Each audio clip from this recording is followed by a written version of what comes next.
क्या कह रहे हैं जयराम रमेश? कारण नहीं है, हमें जनादेश मिलने वाला है, कांग्रेस की सरकार बनने वाली है। So Congress has a doubt on the election commission and you are going to file a complaint to the election commission?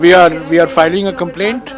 We have, there are at least 8 seats in which 11 rounds of counting are over, and the Congress is in the lead, but that is not being reflected in the ECI website. That is not being reflected in all the channels that are showing the results. So this is a subtle way of the Union Home Minister using the ECI to put pressure on the local administration. The ECI is a constitutional body, it's an independent body, it should function independently. These are mind games, psychological games. Our workers should stay, they should be in the counting centers till 3 o'clock, till 4 o'clock. The game is not over, the poll results have not been completed as yet. The clear mandate will come in favor of the Congress. These are all attempts being made to vitiate the atmosphere and to put pressure on the local administration. Jairam Ramesh को आप सुन रहे थे, जिनकी तरफ से कहा जा रहा है कि देखिए वो शिकायत करने की तैयारी में है क्योंकि कई राउंड की गिनती कुछ सीटों पर पूरी हो चुकी है, लेकिन इलेक्शन कमीशन की जो वेबसाइट है उस पर वो अपडेट होकर आंकड़ा नहीं निकल कर आ रहा है। हालांकि उनके पास ये जानकारी मिल रही है कि साहब वहां पर अब कांग्रेस बढ़त बनाती हुई नजर आ रही है, लेकिन वो कह रहे हैं आंकड़ा जो है वो रिफ्लेक्ट नहीं कर रहा है। चुनाव आयोग की वेबसाइट पर तब्दीली कोई हो नहीं रही है, जबकि गिनती का सिलसिला जो है वो आगे बढ़ गया है। चुनाव आयोग अपडेटेड नंबर्स हरियाणा विधानसभा को लेकर नहीं दिखा रहा, ये आरोप कांग्रेस की तरफ से लगाए जा रहे हैं। हमारे साथ दिबांग लगातार बने हुए हैं। दिबांग, देखिए, मैं करीब हर चुनाव में बहुत सालों से ईसी की जो वेबसाइट है उसको फॉलो कर रहा हूँ। जयराम रमेश जो कह रहे हैं वो सही है, लेकिन ऐसा नहीं है कि हरियाणा के साथ हो रहा है। चुनाव आयोग के आंकड़े अक्सर बहुत धीरे धीरे उन लोग उसको अपडेट करते हैं, सरकारी हिसाब से वो चलता है, गिनती हो जाती है उसके काफ़ी देर बाद वो अपडेट कर रहे हैं। वो सही कह रहे हैं, हरियाणा कोई खास ऐसा नहीं है कि हरियाणा को लेकर कोई एक रणनीति बनी हो। आप बिल्कुल सही कह रहे हैं, आपका अनुभव हम सब जानते हैं और हम भी जितने समय से कवरेज कर रहे हैं, काउंटिंग का दिन होता है, हम सभी जानते हैं किस तरीके से जो चुनाव आयोग है की वेबसाइट पर थोड़ा डिले होता है और उसके बाद अपडेटेड आंकड़े सामने निकल कर आते हैं।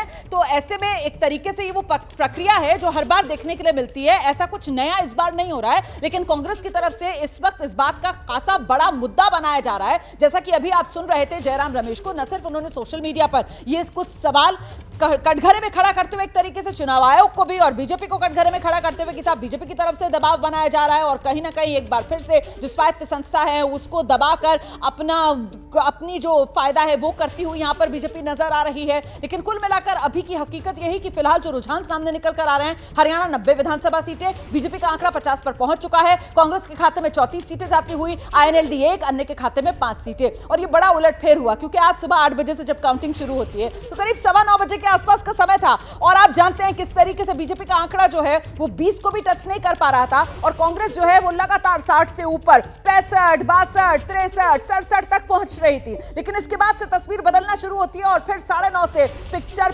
पलटती है, बदलती है और यहां से क्लाइमेक्स के बाद एक एंटी क्लाइमेक्स कांग्रेस के लिए खासतौर से जो कहा जाएगा। देखिए किस तरीके से बीजेपी हरियाणा की सत्ता में हैट्रिक लगाती हुई नजर आ रही है। फिलहाल बीजेपी का आंकड़ा 50 पर पहुंच चुका है, कांग्रेस 34 पर इस समय बीजेपी के मुकाबले बहुत पीछे नजर आ रही है। और वो भी तब जबकि इस बार के चुनाव प्रचार में कांग्रेस पूरी तरीके से आश्वस्त नजर आ रही थी हरियाणा को लेकर, अपनी जीत को लेकर। एक तो सबसे बड़ा फैक्टर जो कांग्रेस की तरफ से गिनाया जा रहा था वो 10 साल बीजेपी की सरकार, एंटी इनकम्बेंसी फैक्टर। और इस बीच ये जो अभी आंकड़े आ रहे हैं हरियाणा के अंदर, ये जो रुझान सामने निकल कर आ रहे हैं, इसके बाद वो जो साइड इफेक्ट हैं इन आंकड़ों के वो सामने निकल कर आने लगे हैं। साइड इफेक्ट हरियाणा में बीजेपी 50, कांग्रेस 34, हरियाणा के रुझानों में बीजेपी को बढ़त। और ऐसे में जो साइड इफेक्ट सामने निकल कर आ रहे हैं हरियाणा के रुझान को लेकर, कांग्रेस में अब आवाज उठने लगी है। कांग्रेस सचिव सुभाषिनी यादव ने पार्टी को नसीहत दे दी है, बहुजन को साथ लेकर चलना होगा, ये कह रही है सुभाषिनी यादव। बहुजन को साथ लेकर चलने की बात, तो कहीं ऐसा तो नहीं कि कुमारी सैलजा जिस तरीके से उनको दरकिनार पार्टी में किया गया, इसी का ये खमियाजा जो यहां पर कांग्रेस के भीतर से कुछ आवाजें उठकर सामने आ रही हैं और कह रही हैं कि आपको दलितों को भी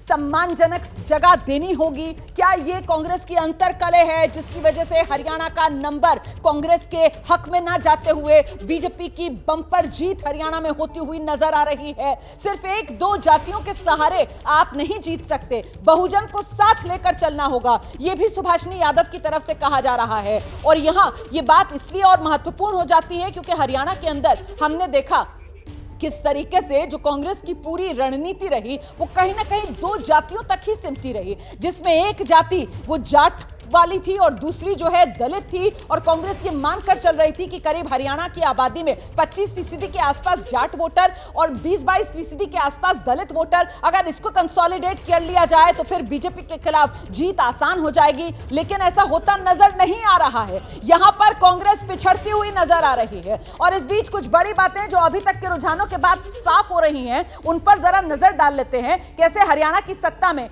जीत की हैट्रिक बीजेपी लगा रही है, हरियाणा के रुझानों में लगातार तीसरी बार बीजेपी सरकार। ये बड़ी बातें आज नतीजों के दिन हरियाणा को लेकर तीसरी बार बीजेपी सरकार बनाने जा रही है।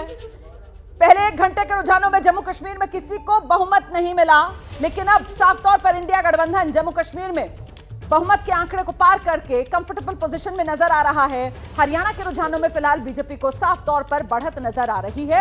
हरियाणा के रुझान को लेकर कांग्रेस के भीतर से आवाज भी उठ गई है। सुभाषिनी यादव शरद यादव की बेटी हैं, कांग्रेस के फिलहाल नेता हैं, उनकी तरफ से अपनी ही पार्टी को नसीहत दी जा रही है, बहुजन को साथ लेकर चलना होगा। एक दो जातियों के आधार पर अगर आप जीत की रणनीति बनाएंगे तो फिर उससे काम नहीं चलने वाला। ये नसीहत साफ तौर पर जो दी जा रही है कांग्रेस पार्टी को खुद अपनी ही पार्टी के नेताओं की तरफ से। तो बड़ी कवरेज एबीपी न्यूज पर लगातार जारी है और ऐसे में नतीजों के दिन आज अभी भी देखिए क्या पिक्चर बदलेगी, क्या तस्वीर पलट सकती है। हरियाणा को लेकर कांग्रेस की तरफ से कुछ सवाल खड़े किए जा रहे हैं कि साहब चुनाव आयोग जो है वो इतनी देरी क्यों कर रहा है ये नंबर अपडेट करने में। फिलहाल आप देखिए कैसे बीजेपी का आंकड़ा जो है वो 49 पर है, कांग्रेस 35 पर है।